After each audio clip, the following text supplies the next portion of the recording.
पार्वती अपने तप को पूर्ण होते देख घर लौट आईं और अपने माता पिता से सारा वृतांत कह सुनाया।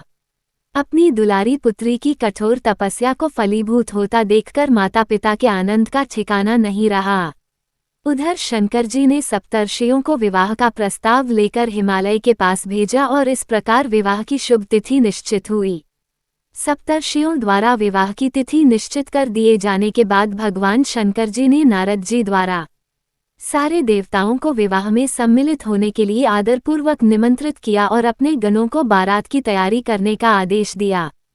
उनके इस आदेश से अत्यंत प्रसन्न होकर गणेश्वर शंखकर्ण, केकराक्ष, विकृत, विशाख, विकृतानन, दुंदुभ, कपाल, कुंडक, काकपाददर, मधुपिंग, प्रमथ, वीरभद्र आदि गणों के अध्यक्ष अपने अपने गणों को साथ लेकर चल पड़े। नंदी, क्षेत्रपाला, भैरव आदि गणराज भी कोटि कोटि गणों के साथ निकल पड़े। ये सभी 3 नेत्रों वाले थे। सबके मस्तक पर चंद्रमा और गले में नीले चिन्ह थे। सभी ने रुद्राक्ष के आभूषण पहन रखे थे। सभी के शरीर पर उत्तम भस्म पुती हुई थी।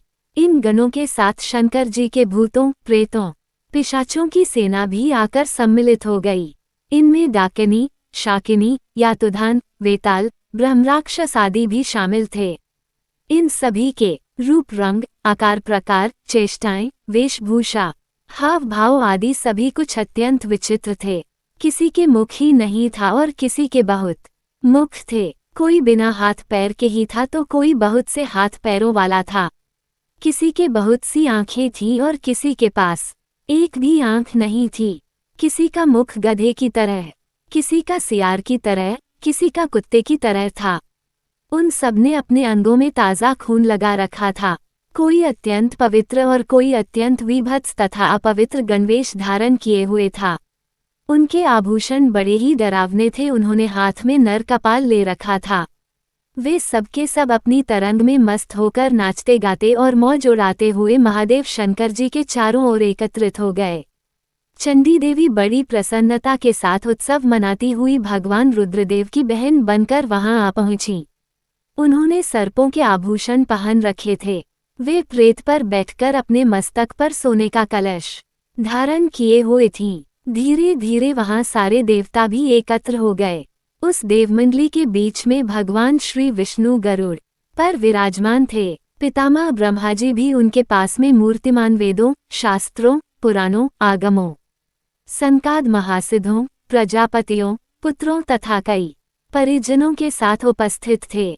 देवराज इंद्र भी कई आभूषण पहन अपने ऐरावत गज पर बैठ वहां पहुंचे थे। सभी प्रमुख ऋषि भी वहां आ गए थे।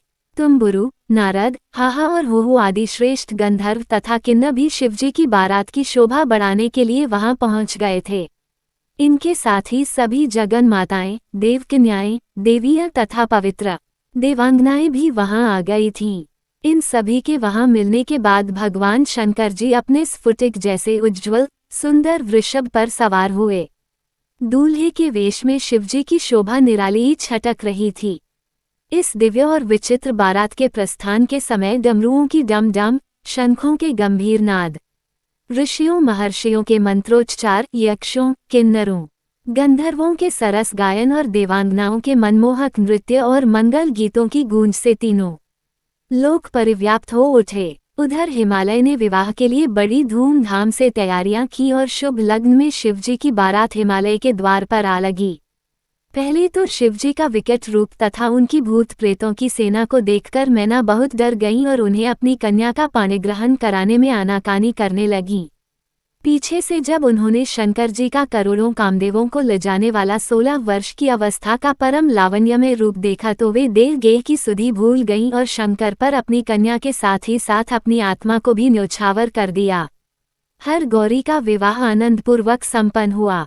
हिमाचल ने कन्यादान दिया। विष्णु भगवान तथा अन्य देव और देव रमणियों ने नाना प्रकार के उपहार भेंट किए। ब्रह्माजी ने वेदोक्त रीति से विवाह करवाया।